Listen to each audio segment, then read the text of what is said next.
భారతదేశ పౌరునిగా మోటారు వాహన చట్టంలో పొందుపరిచిన రోడ్డు నియమ నిబంధనలను పాటిస్తానని ఇతరులకు శ్రేయస్సుని తోటి రోడ్డు వినియోగదారులను గౌరవిస్తానని రోడ్డు ప్రమాదములు జరగకుండా నా కర్తవ్యాలను శ్రద్ధతో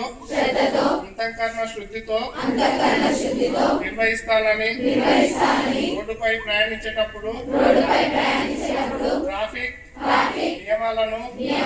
ఉల్లంఘించనని ప్రమాదం లేకుండా ప్రజలందరూ మన రోడ్లపై సురక్షితంగా ప్రయాణం చేయడానికి సహకరిస్తానని దృఢ సంకల్పంగా